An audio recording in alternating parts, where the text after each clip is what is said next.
Hello brothers and sisters, welcome back again sa ating sharing for bread of God in the name of the Father, into the Son, into the Holy Spirit. Amen.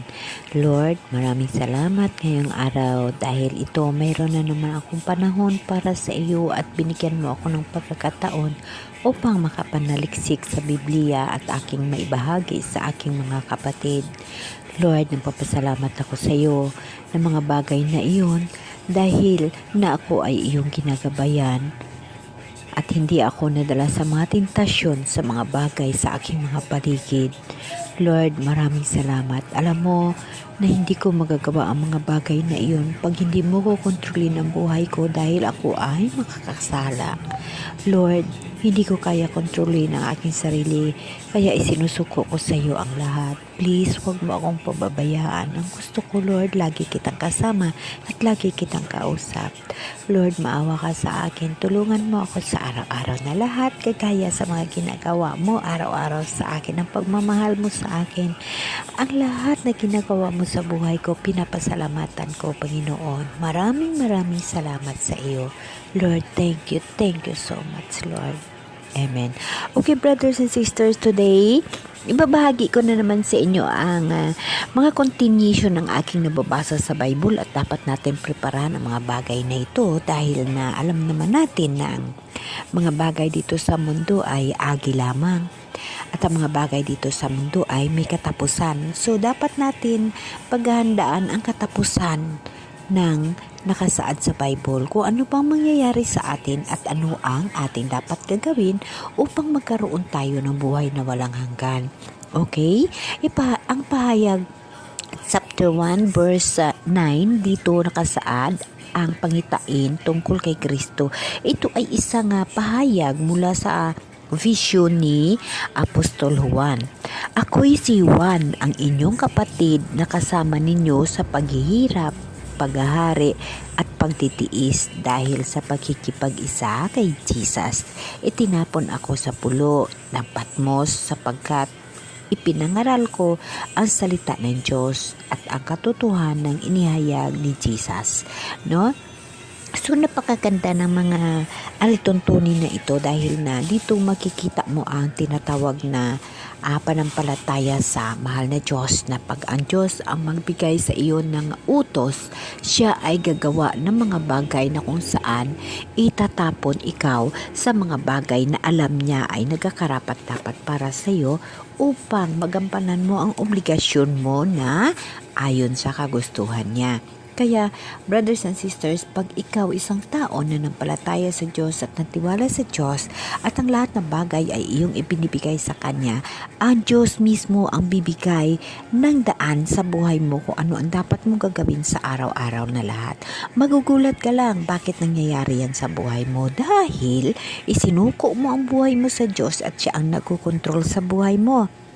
Ganon mga kapatid, kahit pa mayroong kang karamdaman, mayroong mga trials sa buhay mo, isa ho yan sa bahagi sa buhay natin dito sa mundo na ang Diyos lamang ang nakakaalam. Pag ikaw ay nanampalataya at nagtitiwala sa Diyos, ang lahat na yan ay tanggapin mo ng mga luwag.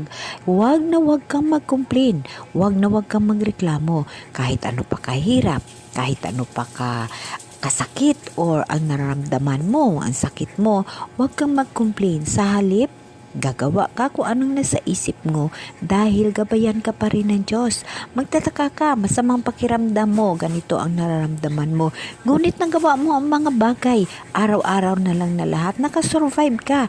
Yun ang ibig sabihin na nagtatagumpay ka dahil kasama mo ang Diyos. Kahit pa na may sakit ka, kahit pa na may nararamdaman ka, magtatagumpay ka sa mga bawat ginagawa mo dahil nakasama mo ang Diyos. At tatandaan natin na ang sakit isa sa mga paraan ng Diyos at may mga purpose ang Diyos. Halimbawa lamang sa reflection sa buhay ko. Pag ako'y walang sakit at ako'y magandang pakiramdam, I'm sure na babalik ako sa trabaho dahil ang tawhanon ng mundo, tawhanon na kabuhi ang magtitintar sa'yo. Titintarin ka nun. magandang pakiramdam mo, useless, wala kang trabaho. So, babalik ka sa trabaho. Pagbalik mo sa trabaho, anong mangyayari? Magbalik ka na naman sa normal na paggawa, pagtrabaho, obligasyon ng trabaho. Makatao ho yun, makamundong buhay ho yun. No? Ngunit pag mayroong ang sakit, kagaya nga sa sinasabi ko, sa reflection sa sarili ko, sa buhay ko, dahil ho ako'y may sakit, kahit pa ako'y may sakit, hindi ko pinababayaan ang mga obligasyon ko araw-araw. Kahit ano pa naman, gumagawa ako ng paraan. Hinihingian ko yun ng gabay sa mahal na Diyos para ang lahat ng bagay ay masaayos. So, hindi ako pwede bumalik sa trabaho, number 1. Ang magiging mangyari, wala na akong panahon sa mahal na Diyos. Pag mayroon man ako panahon, agi lamang. Dahil na tested mo ng sarili mo, alam mo ng kakayahan mo dahil pinapangarap mo na makasama mo siya. Pinapangarap mo na siya ang serbisyuhan mo, kaya isusuko mo ang lahat sa Kanya. Gagawin mo ang lahat para sa Kanya. Isuko mo ang lahat sa Kanya, kagaya ko. Iyon ay ang reflection ng buhay ko na isinusuko ko sa mahal na Diyos dahil hindi ko alam kontrolin ang buhay ko. Isa lang ang hinihingi ko sa Kanya, na gusto ko araw-araw makasama ko siya ang serbisyuhan ko. So sa paraan ng ganito, sa pagbabasa ng Bible, alam ko nakakasama ko ang mahal ng Diyos araw-araw, no? Brothers and sisters, mas priority ko ang mahal na Diyos. Kaya dapat natin tatandaan na pag ang ulo mo ang Diyos at ikaw ang katawan, priority mo ang Diyos. Ang Diyos ang bibigay ng mga plano sa buhay mo. Isinusuko mo ang lahat sa Diyos, siya ang magbigay ng tamang plano sa buhay mo. Ganon ho, kapatid. So, dahil dito sa mga bisyo ni Juan, ito ho yun ang mga sinasabi na dapat natin preparahan at dapat natin babasahin. Pag mayroon kayong Bible dito sa pahayag, no, basahin ninyo. Ito ho yung tinatawag na habilin o pangitain ni Juan na yun ang mangyayari sa mundo. Dahil iyon ay vision ni Apostol Juan kung ano ang mangyayari. Yes, kapatid, o ang mangyayari sa gusto niyang ipahiwatig sa iyo. Kaya magkaroon ka ng pag-uunawa. Kaya nga mayroon tayong gift of God ng pag-uunawa, pagtuturo. At dito sa vision ni Juan,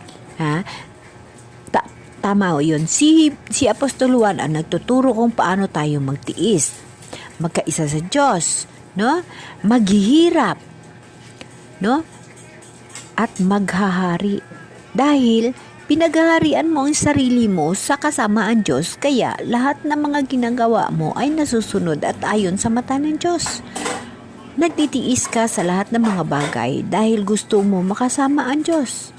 Naghihirap ka sa lahat ng mga bagay dahil pinapangarap mo na makasama ang Diyos.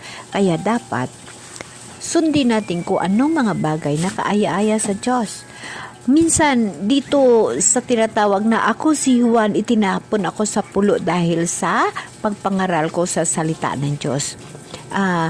Brothers and sisters, masasabi ko rin na reflection sa sarili ko. Kagaya ko lang, no?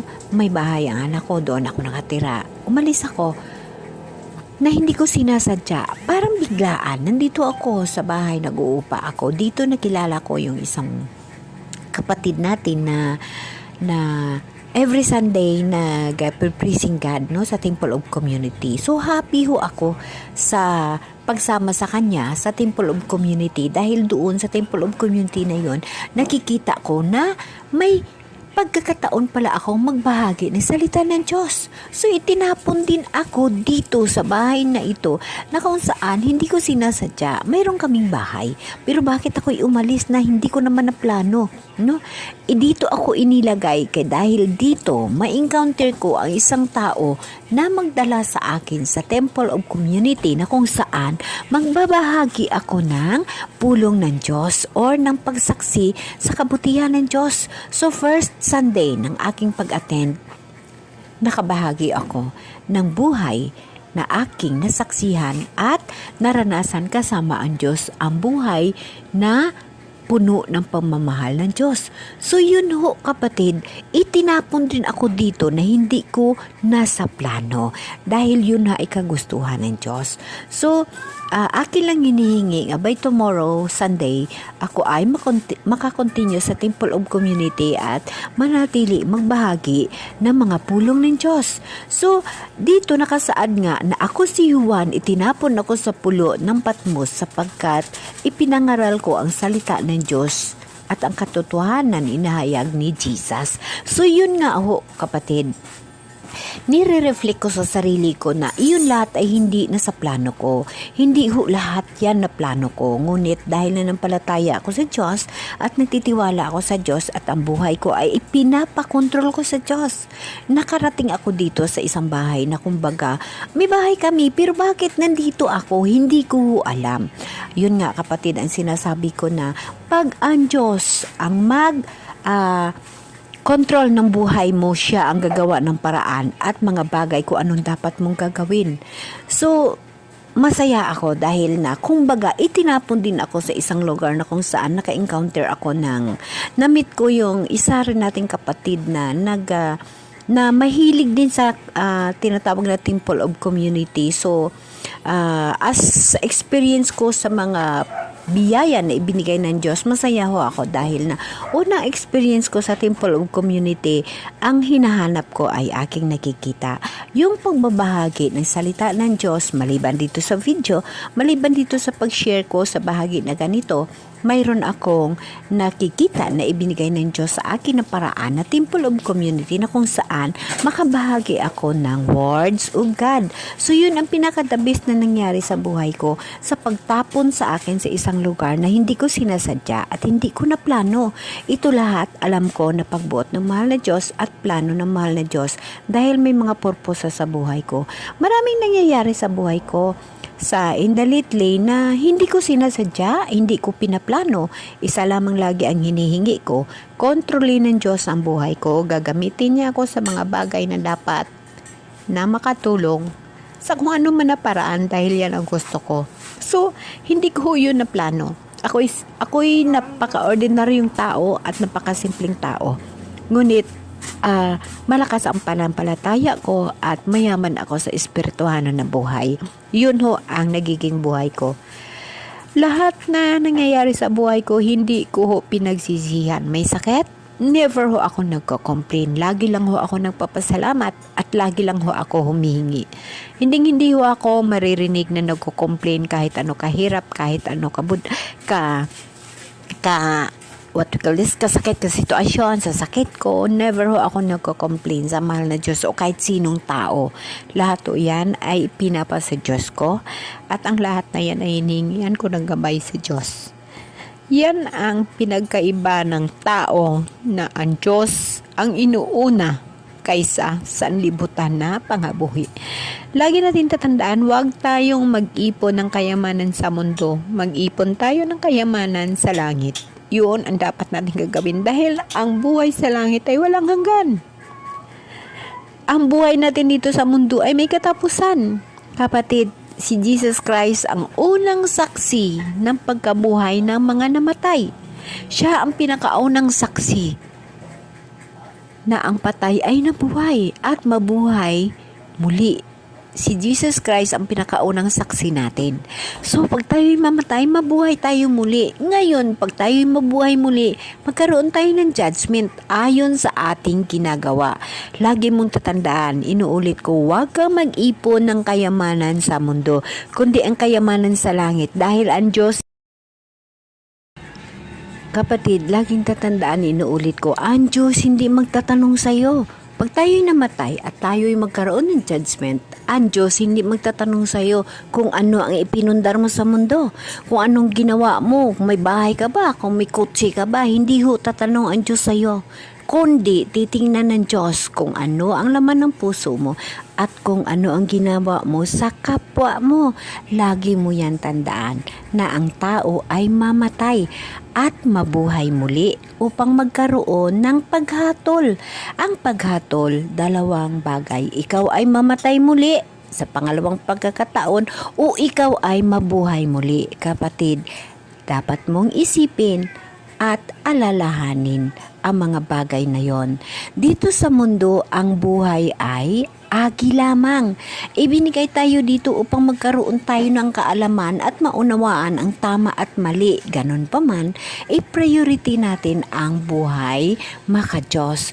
Maraming tao sa mundo, maraming kasalanan. Lahat ho tayo nagkaroon ng kasalanan at lahat ho tayo'y makakasala. Ngunit ang lahat ng mga pagkakamali natin sa mundong ibabaw ay napatawad na ng Diyos dahil namatay si Jesus Christ upang mapatawad tayo. Ang gusto lamang ni Jesus, magmanumbalik tayo sa Kanya at sama sa Kanya upang magkaroon tayo ng buhay na walang hanggan kagaya niya. Kapatid, ikaw rin, kung ayaw mong mabuhay muli, nasa sayo ho yun. Ngunit pag gusto mong mabuhay muli, magsimula ka ng mag-ipon ng kayamanan sa langit. Huwag kang mag-ipon sa lupa. Isang reflection sa buhay ko, dati sinasabihan ako, bakit hindi ka napatayo ng bahay? Bakit hindi ka na ganito, ganyan? Naranasan ko na ho yun. May bahay ako, may luti, lahat. Ibininta ko ho yun dahil bumalik ako sa Panginoon. Dahil alam mo, pag may bahay ka, ang dami mong problema, ang dami mong alahanin. Pero pag wala kang bahay, nakasama mo lang ang Diyos lang ang problema mo lagi. At ang Diyos, kagaya ko, yun lang laging problema ko kung paano ko makasama ang mahal na Diyos. Amen? Amen.